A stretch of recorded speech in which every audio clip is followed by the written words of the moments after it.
அலுவலகத்தின் குளிர்சாதன வசதி வெளியே எரியும் வெயிலுக்கு இதமாக இருந்தாலும் யாழ்னிக்குள்ளே ஒரு எரிமலை வெடித்து கொண்டிருந்தது. கவினின் வார்த்தைகள் அவளுக்கு தெம்பை கொடுத்திருந்தாலும் தன் குடும்பத்தின் நிலைமை அவளை ஒரு பெரிய பாறாங்கல்லாய் அழுத்தியது. அலைபேசி மீண்டும் மீண்டும் அதிர்ந்தது. அம்மாவின் பெயர் திரையில் மின்னியது. ஒவ்வொரு முறை அழைப்பு வரும்போதும் யாழினியின் இதயம் ஒரு நொடி நின்று துடிப்பது போல இருந்தது. கிளம்பிட்டியா யாழினி? அம்மாவின் குரலில் ஒரு விதமான பதற்றமும் எதிர்பார்ப்பும் கலந்திருந்தது. அர்ஜுன் அந்த பிரபலமான காஃபி ஷாப்புக்கு வந்துட்டாராம். அவர்கிட்ட கொஞ்சம் பக்குவமாக பேசு. அப்பா இப்போதான் கொஞ்சம் நிம்மதியாக தூங்குறாரு. எல்லா நல்லதும் உன் கையில் தான் இருக்கு, புரிஞ்சுக்கோ. அம்மா இணைப்பை துண்டித்ததும் யாழினி ஒரு கணம் தன் இருக்கையிலேயே சாய்ந்தாள்.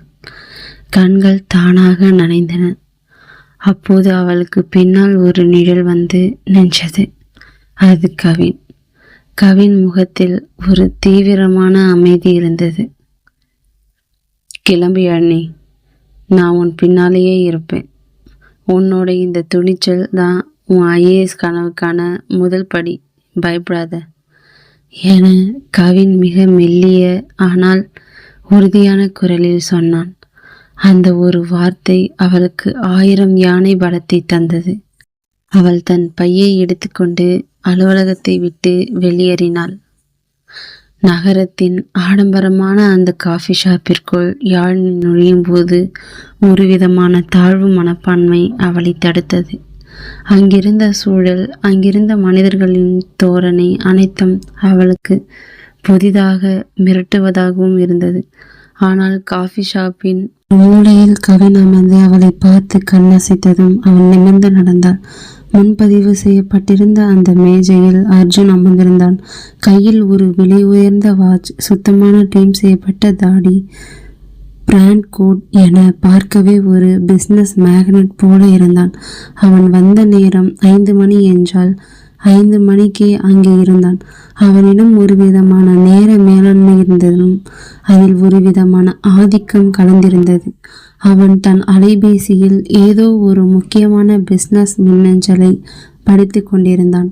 யாழினி வந்ததை கூட கவனிக்காதது போல யாழினி அவன் முன் சென்று தயக்கத்துடன் அமர்ந்தாள். ஒரு நிமிடம் கழித்து அர்ஜுன் மெல்ல நிமிர்ந்து பார்த்தான். அவளை ஒரு முறை மேலிருந்து கீழ் வரை அளவெடுப்பது பார்த்தான். அந்த பார்வையில் ஒரு பெண்ணுக்கான மரியாதை இல்லை, மாறாக ஒரு பொருளை மதிப்பிடும் ஒரு வியாபாரியின் பார்வைதான் இருந்தது. Hello Yazhini, I am Arjun என்றான் மிகவும் அதிகாரப்பூர்வமான துணியில். லுக், எனக்கு டைம் வேஸ்ட் பண்ணுறது பிடிக்காது. என் ஷெட்யூல் ரொம்ப டைட். உன்னை ஒரு டைம் நேரில் பார்த்தேன், பிடிச்சிருந்தது. விசாரிச்சதில் ரிலேட்டிவ்னு சொன்னாங்க.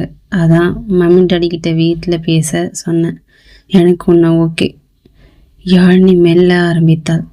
அவள் குரல் லேசாக நடுங்குகிறது.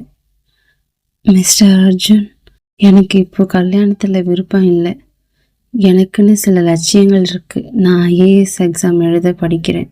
அதுக்காக அவள் முடிப்பதற்குள் அர்ஜுன் குறுக்கிட்டான். அவனது உதட்டில் ஒரு ஏளன சிரிப்பு விரிந்தது. வெயிட், லட்சியம், ட்ரீம்ஸ் யாழினி. நீ படித்து முடிச்சு எக்ஸாம் எழுதி வேலைக்கு வந்து வாங்க போகிற சம்பளத்தை விட 4 மடங்கு அதிகமாக உனக்கு நான் பாக்கெட் மணி தருவேன். என் வீட்டுக்கு நீ மருமகளாக வந்தால் ஒரு ராணி மாதிரி இருக்கலாம். இந்த சின்ன வேலையையும் பகல் கனவையும் மூட்டை கட்டி வை. என் முன்னாடி யாரும் இப்படி லட்சியம் கனவுன்னு டைம் வேஸ்ட் பண்ணதே இல்லை. நான் உன்னை செலக்ட் பண்ணிட்டேன், அவ்வளவுதான். யாழினியின் விஸ்வரூபம், தன்மானத்தின் குரல், அர்ஜுனின் அந்த திமிர் கலந்த வார்த்தைகள் யாழினியின் அடிமனதில் இருந்த கனலை தட்டி எழுப்பின. தன் குடும்பம் கஷ்டப்படுவதால் இவன் நம் உயிரையே நம் கனவையே விழிவாங்க பார்க்கிறானா என்ற கோபம் அவளுக்கு எரிமலை என வெடித்தது. அவள் ஒரு சாதாரண பெண் அல்ல, ஐஏஎஸ் ஆக வேண்டும் என்ற லட்சியம் கொண்டவள், சுயமரியாதை கொண்டவள். அவள் ஒரு நிமிடம் தூரத்தில் இருந்த கவினை பார்த்தாள். கவினின் கண்கள் நான் இருக்கிறேன் பேசு என்று சொன்னது. யாழினி நிமிர்ந்து அமர்ந்தாள். அவளது கண்களில் இப்போது கண்ணீர் இல்லை, கனல் தெரிந்தது. அவள் குரல் இப்போது நடுங்கவில்லை, மாறாக தெளிவாகவும் உறுதியாகவும் இருந்தது. மிஸ்டர் அர்ஜுன், என் கனவுங்கிறது நீங்க தூக்கி போடுற பாக்கெட் மணிக்காக இல்லை. அது என்னோட அடையாளம், என்னோட சுயமரியாதை. என் அப்பா அம்மாவோட கஷ்டத்தை பணத்தை வச்சு சரி பண்ணிடலான்னு நினைக்காதீங்க. உங்களை விட என் கனவை நேசிக்கிற, என்னை மதிக்கிற ஒருத்தரை நான் காதலிக்கிறேன். என் ஐஏஎஸ் கனவு நனவானதும் அவரோட கைப்பிடிச்சு தான் நான் நடப்பேன். உங்களோட இந்த திமிர் பிடிச்ச பணக்கார வாழ்க்கையை விட என் லட்சியமும் என் காதலும் தான் எனக்கு பெருசு. ஸோ சாரி, இந்த சம்மதம் எனக்கு வேண்டாம் சொல்லிவிட்டு ஒரு நொடி கூட தாமதிக்காமல் விறுவிறுவென எழுந்து நடந்தாள். அர்ஜுன் அதிர்ச்சியில் உறைந்து போனான். தன் வாழ்நாளில் ஒரு பெண் தன்னை வேண்டாம் என்று சொல்வாள் என அவன் கனவிலும் நினைக்கவில்லை. அவன் கௌரவம், அவன் ஈகோ அனைத்தும் ஒரு நொடியில் சிதறின. தன் ஸ்டேட்டஸ் பாதிக்கப்படுவதை உணர்ந்த அவன் கோபத்துடன் அங்கிருந்து வெளியேறினான். உண்மையான ஆண்மை.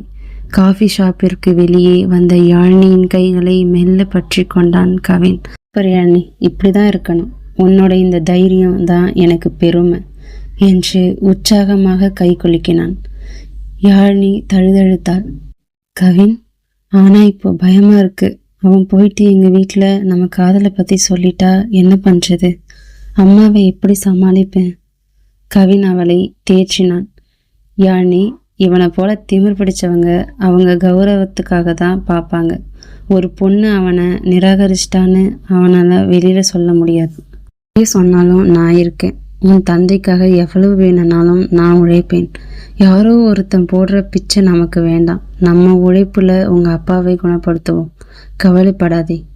யாழினி மெல்ல சிரித்தாள். நான் கொஞ்சம் வேகமா பேசிட்டேன்னு தோணுது. இன்னும் கொஞ்சம் பொறுமையா சொல்லியிருக்கலாமோ?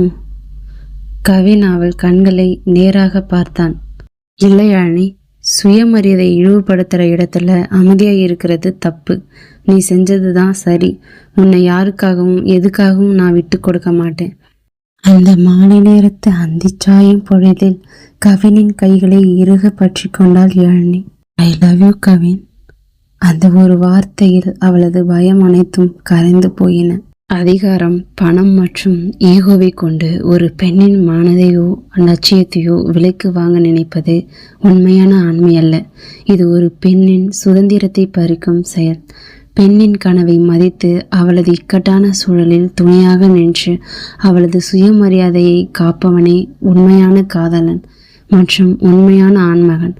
உங்களுக்கான அடுத்த பகுதி, அர்ஜுன் அமைதியாக இருப்பானா அல்லது பழிவாங்க நினைப்பானா? யாழினியின் ஐஏஎஸ் கனவு நனவாகுமா? தொடர்ந்து இணைந்திருங்கள். நமது அவள்கிதம் சேனலை சப்ஸ்கிரைப் செய்ய மறந்துடாதீங்க. நன்றி.